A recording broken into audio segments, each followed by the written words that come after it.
하나님 말씀은 고린도전서 15장 9절 10절 말씀입니다. 모든 것이 은혜입니다 하는 제목입니다. 세월이 유수 같다는 말을 다시 한번 실감합니다. 우리 평생에 다시 오지 않을 한 해가 지나갔다고 생각하니까 우리 마음에 만감이 교차되기도 합니다. 모세는 우리의 평생이 순식간에 다 지나갔다고 하면서 이렇게 고백했습니다. 시편 90편 10절에 보면 우리의 연수가 70이요 강건하면 80이라도 그 연수의 자랑은 수고와 슬픔뿐이요 신속히 가니 우리가 날아가나이다, 이렇게 고백했습니다. 한평생이 순식간에 날아가 버리는 것 같았다 하는 것입니다. 그래서 모세는 우리에게 우리 날 계수함을 가르치사 지혜로운 마음을 얻게 하소서 하고 시편 90편에서 기도했습니다. 우리의 남은 날이 얼마가 될지는 모르지만 이것을 세어보면서 가치 있게 살아가도록 지혜를 달라고 했던 것입니다. 고려말 우탁의 시조 가운데 보면 탈로가에 이런 시조가 있습니다. 한 손에 막대 잡고 또 한 손에 가시 쥐고 늙는 길 가시로 막고 오는 백발 막대로 치렸더니 백발이 제 먼저 알고 지름길로 오더라.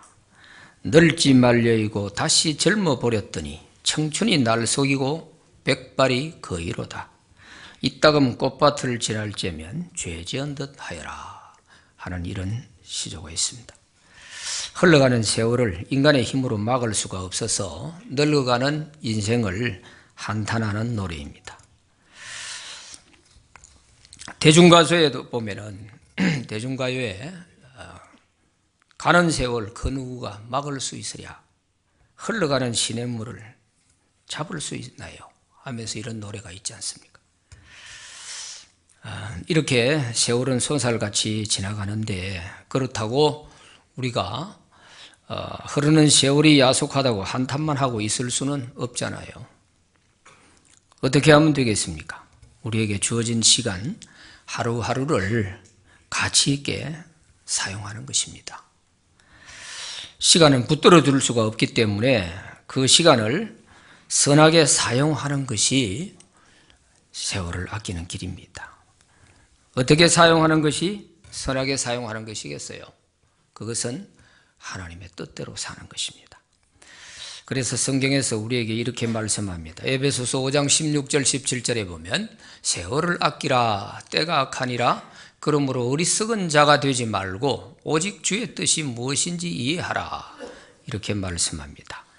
여기서 때가 악하다 하는 말은 죄가 많다는 뜻이 아니고 때가 얼마 안 남았다, 남은 세월이 얼마 없다, 그런 뜻입니다.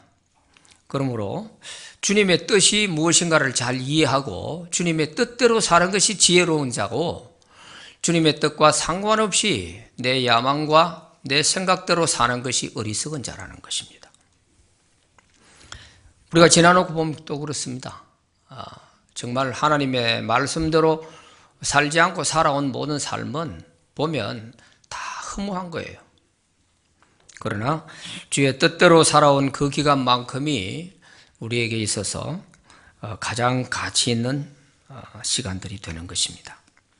그런데 마귀는 우리에게 남는 게 시간이다, 오늘 못하면 내일 하고 새틀같이 많은 날 뭘 그렇게 아둥바둥 할 거 있냐, 세월이 좀 먹냐, 그러면서 우리로 하여금 인생을 낭비하고 허송 세월을 하도록 우리에게 속삭이는 것입니다. 이것은 마귀에게 완전히 우리가 속는 것입니다.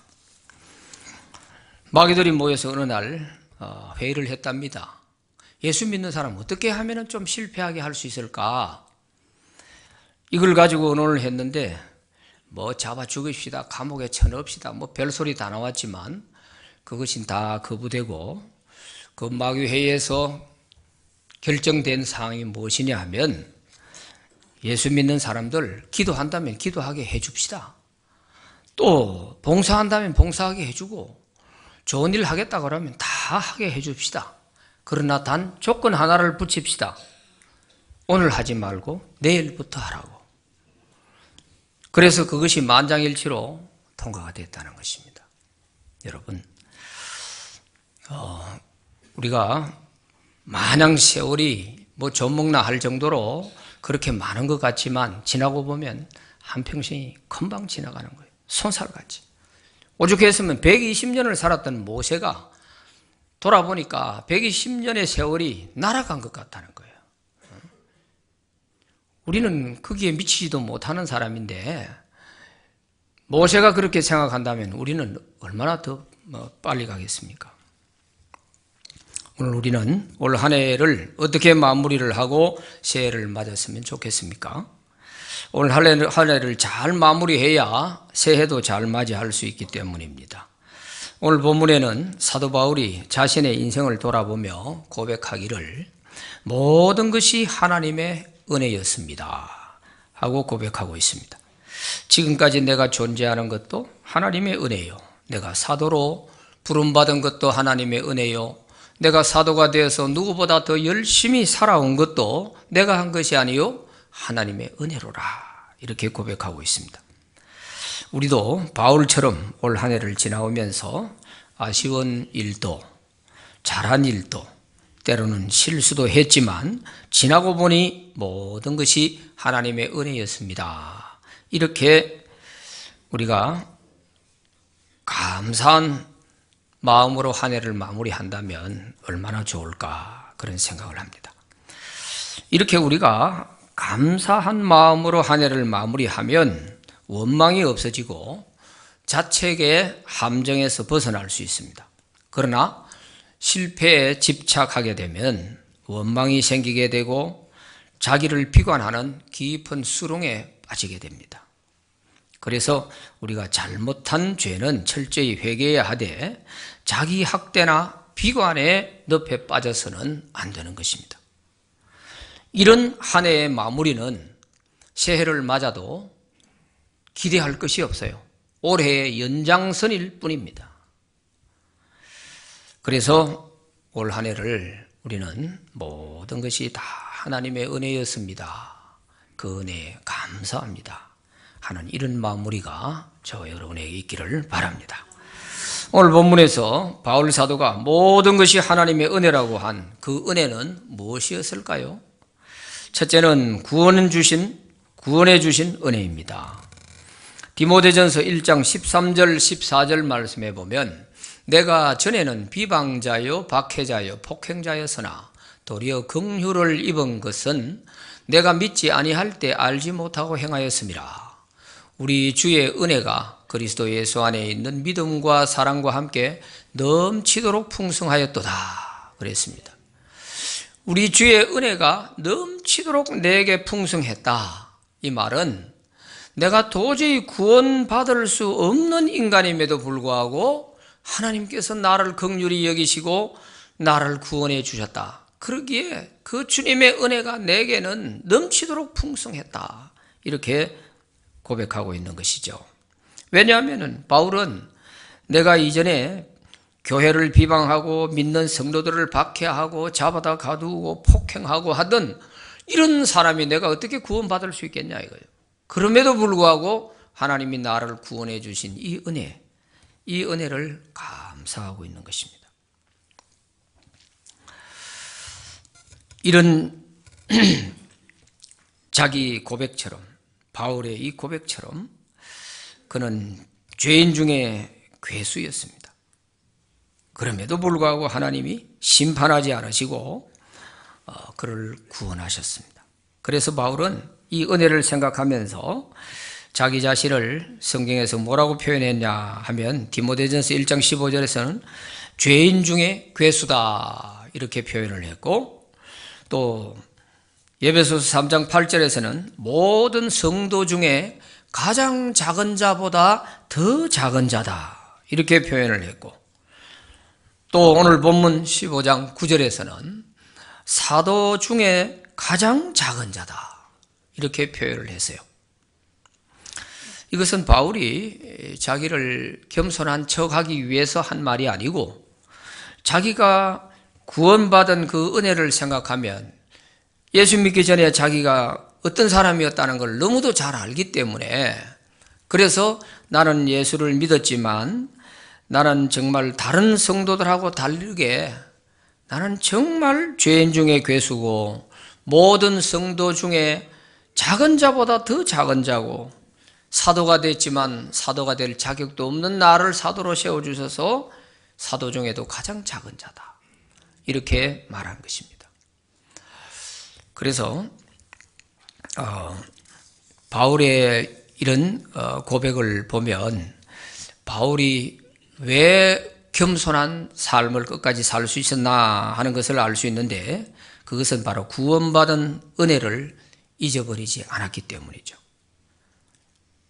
아무리 예수 믿고 많은 일을 하고 하나님이 크게 들어서시고 이렇게 해도 나는 하나님 앞에서 정말 작은 자 중에 작은 자다 하는 이 자기 정체성을 항상 잃지 않았습니다. 그러니까 겸손할 수 있었던 거예요. 오늘 우리도 내가 구원받은 이 은혜를 잊어버리면 그만 교만해지게 됩니다. 마치 내가 하늘에 뚝 떨어진 것처럼 내가 마치 천사가 된 것처럼 착각을 하는 거예요. 우리 예수 믿기 전에 우리의 모습들을 생각해 보면 정말 나 같은 사람이 구원받아 하나님의 백성이 됐다고 하는 이 자체가 정말 은혜고 감사할 일이죠. 바울이 바로 그런 심정인 거죠. 찬양 중에 이런 가사가 있습니다. 네가 짓지 않은 큰 집을 주고 네가 심지 않은 과실을 먹게 하실 때 그러나 한 가지 잊지 말아라. 죄인된 우리를 구원하신 여호와를 하는 이런 찬양이 있습니다. 하나님께 아무리 복을 많이 받아서 내가 짓지 않은 집을 얻고 내가 심지 않은 과실을 먹으면서 풍족한 삶을 누릴 때에 그렇다 할지라도 한 가지 잊지 말아야 할 것은 죄인된 우리를 구원하신 하나님을 잊어버리면 안 된다. 그런 말씀입니다. 그래서 우리 그리스도인에게 있어서는 항상 이 구원의 은혜를 잊어버리는 순간 나는 나 아닌 사람이 되어버리는 것입니다. 항상 구원의 이 은혜에서부터 모든 것이 출발되어져야 돼요. 봉사도, 희생도, 직분도 모든 것이 바로 이 구원의 은혜에서 출발이 되어져야 그게 제대로 감당이 되는 것입니다. 두 번째, 사도로 세워주신 은혜입니다. 바울이 사도가 될 자격이 없다는 것은 자타가 다 알고 있습니다. 오늘 본문 15장 9절에서 그래서 나는 사도 중에 가장 작은 자라 나는 하나님의 교회를 박해하였으므로 사도라 칭함받기를 감당하지 못할 자라고 그랬습니다. 어떻게 나 같은 사람이 사도가 될 수 있냐 이거죠. 그런데 사람이 보기에는 그렇다 할지라도 하나님은 그 사울을 믿고 이방인의 사도로 세워주셨습니다. 그리고 그를 통하여서 하나님은 세계 선교를 위해서 큰 역사를 이루었습니다.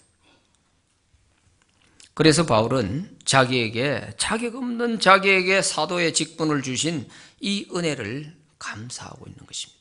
디모데전서 1장 12절에 보면 나를 능하게 하신 그리스도 예수 우리 주께 내가 감사함은 나를 충성되이 여겨 내게 직분을 맡기심이니 그랬습니다. 나를 충성되이 여겨 내게 직분을 맡겼다. 이 말은 충성하기 때문에 충성된 사람이니까 맡겼다는 뜻이 아니고 앞으로 충성할 것을 믿고 하나님이 사도의 직분을 맡겨주셨다. 그런 뜻입니다. 그래서 바울은 자기를 믿고 하나님께서 이방인의 사도로 세워주신 이 직분에 충성을 다합니다. 순교하는 그날까지 복음을 위해서 주님을 위해서 충성을 다하는 것입니다. 우리가 사람에게도 인정받고 나를 믿어주는 그 사람을 위해서는 충성하려고 해요. 회사에서 사장님이 나를 인정하고 믿어줘서 일을 맡겨주면요 그 일에 충성을 다합니다. 왜? 믿어주는 그 기대치에 실망시키지 않으려고요. 하물며 하나님께서 우리를 믿고 직분을 주셨는데 이 직분을 우습게 여기고 나는 당연하지, 내가 집사가 되나, 내가 장로해야지, 이런 마음을 갖는다면 아직 갈 길이 참 멀다 싶습니다. 그래서 우리가 이 직분에 대해서 감사할 수 있는 것도, 내가 당연히 자격 있다, 내가 교회를 몇 년 다니는데 내가 아직도 집사할 수 있겠나, 이런 생각을 가진다면 절대로 그 사람은 직분에 감사할 수 없을 거예요. 바울은 자기를 믿고 사도로 세워주신 하나님의 그 은혜가 헛되지 않도록 하려고 모든 사도보다 더 열심히 복음을 전했다는 것입니다. 그런데 이것도 다 내가 한 것이 아니고 나와 함께 하신 하나님의 은혜로라, 그렇게 10절에 말씀하잖아요. 내가 나 된 것은 하나님의 은혜로 된 것이니 내게 주신 그의 은혜가 헛되지 아니하여 내가 모든 사도보다 더 많은 수고를 하였으나 이것도 다 하나님의 은혜라, 그렇게 말씀하고 있습니다.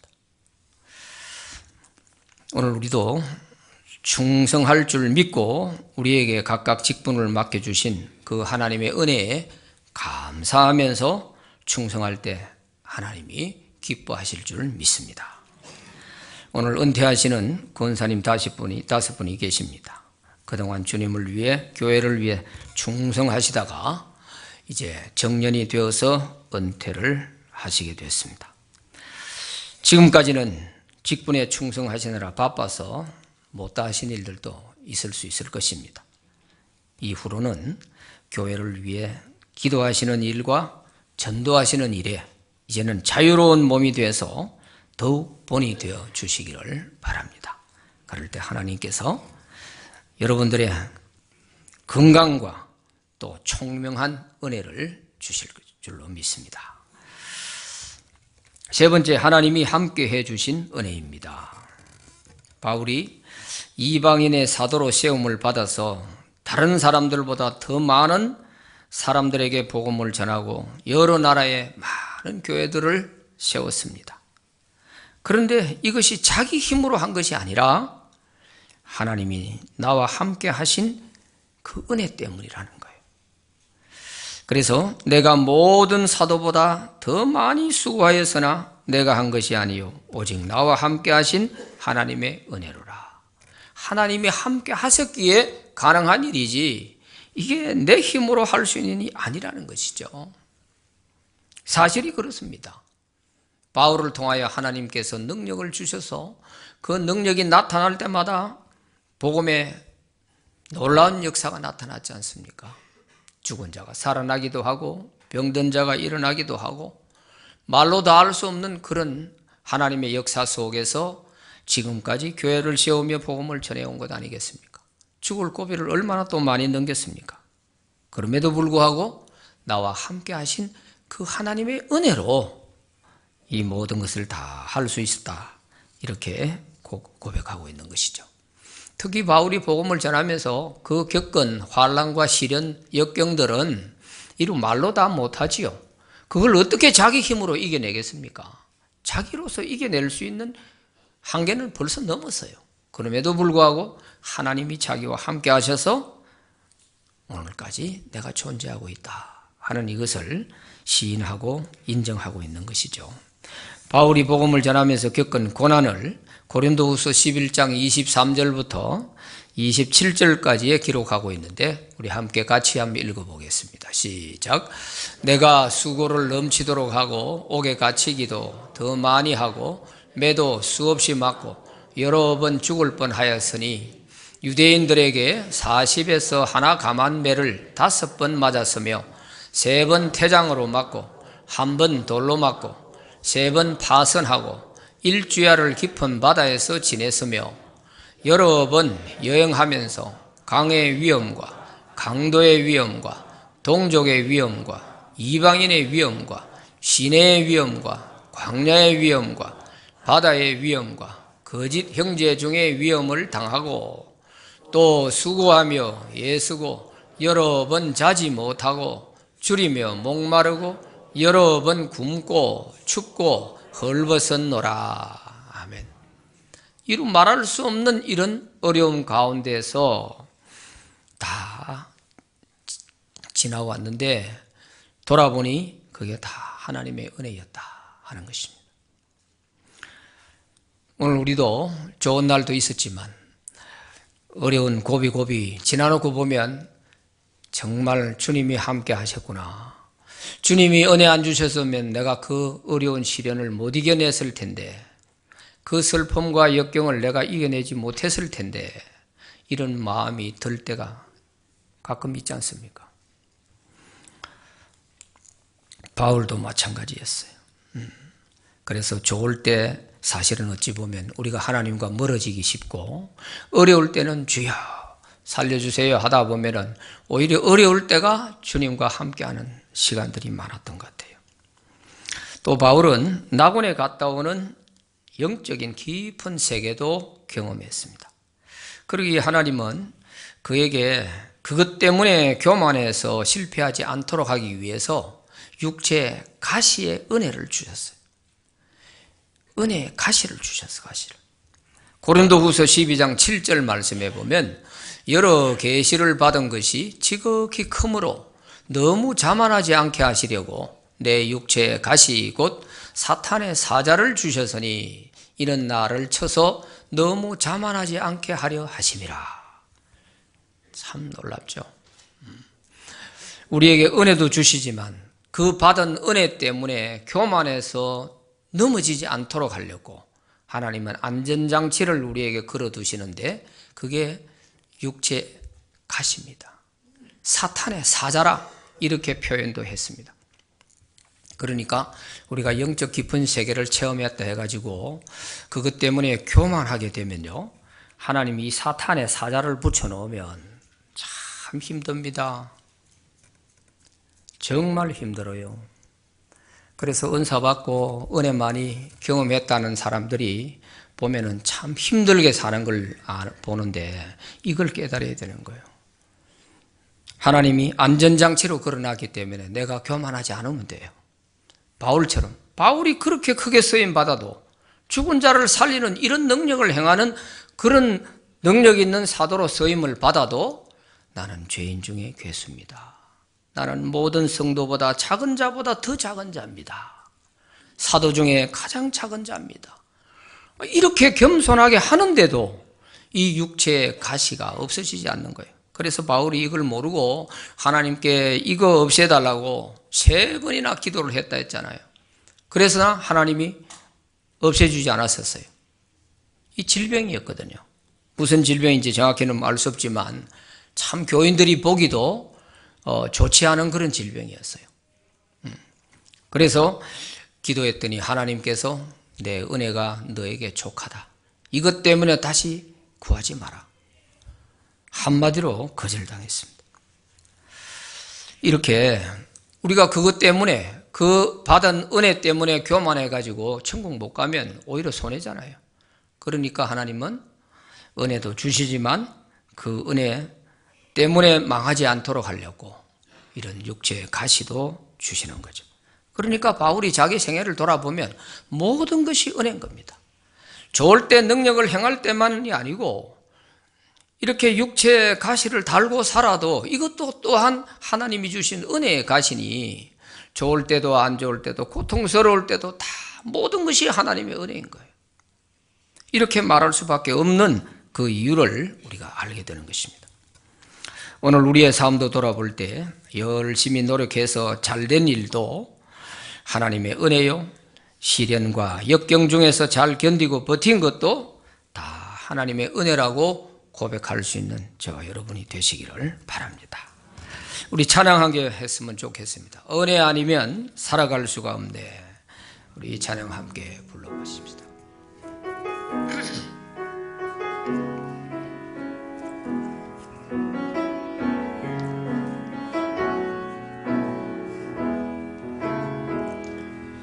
은혜 아니면 살아갈 수가 없네.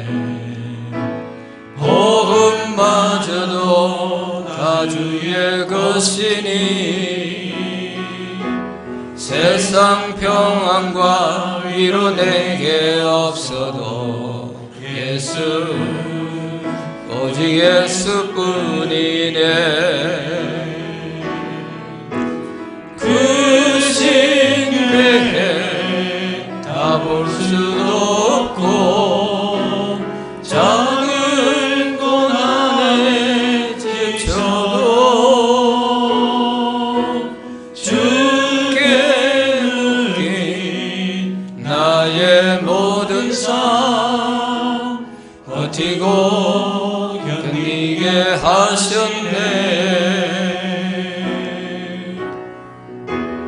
은혜 아니면 살아갈 수가 없네. 나의 모든 것 다 주께 맡기니 참된 평안과 위로 내게 주신 주 예수, 오직 예수뿐이네. 아멘. 우리에게 남는 것은 예수님뿐입니다. 우리는 하나님의 은혜가 아니면 올 한 해도 여기까지 올 수가 없었을 것입니다. 우리와 함께 예배드리는 사람 가운데 올 한 해도 이 세상을 떠나고 보실 수 없는 분들이 여러분이 계십니다. 오늘 우리가 특별히 뭐 잘나가지고 건강해서 내가 여기 남아있다 그렇게 생각하지 마세요. 하나님의 은혜인 것입니다. 한 해를 더 살려주는 것도 하나님은 뜻이 계실 것이고 목적이 있을 것이고 우리에게 주신 은혜이기 때문입니다. 은혜 가운데 지내온 한 해를 돌아보며 감사하고 앞으로도 더 큰 은혜 주실 하나님을 의지할 수 있기를 바랍니다. 내가 열심히 살아왔다고 생각하면 잘한 것은 나를 교만하게 하고 잘못한 것은 나를 자책감에 빠지게 할 것입니다. 그러나 모든 것이 하나님의 은혜라고 믿으면 감사할 수 있습니다. 은혜와 감사로 올 한 해를 잘 마무리하시고 소망 가운데 새해를 맞이하는 저와 여러분들이 되시기를 바랍니다. 기도합시다. 하나님 아버지 감사합니다. 올 한 해 하나님의 은혜의 손길 가운데 여기까지 왔습니다. 좋을 때도 어려울 때도 있었지만 하나님은 변함없는 은혜의 손길로 우리를 보호하셨고 우리를 지켜주시고 인도해 주셨습니다. 그러나 좋을 때는 우리가 하나님을 잊어버리기도 하고 멀리하기도 하였지만 어려울 때는 또 주님 붙들기도 했습니다. 우리의 주님에 대한 사랑은 조삼 모습으로 변하지만 이렇게 하나님의 은혜는 변함없이 우리와 늘 함께 하셨습니다. 올 한 해도 지켜주신 우리 하나님, 내년 한 해는 더 큰 은혜 주실 줄로 믿고 의지하고 새해를 맞으려 합니다. 우리 온 성도들에게 더 큰 은혜 주시옵소서. 올 한 해도 우리 성도들의 가정과 또 생업과 건강과 생명을 지켜주신 것을 감사합니다. 새해에는 더욱더 우리 가정에 평안을 주시고 또한 건강도 더 강건해지게 하여 주시옵소서. 예수님 이름으로 기도하옵나이다. 아멘.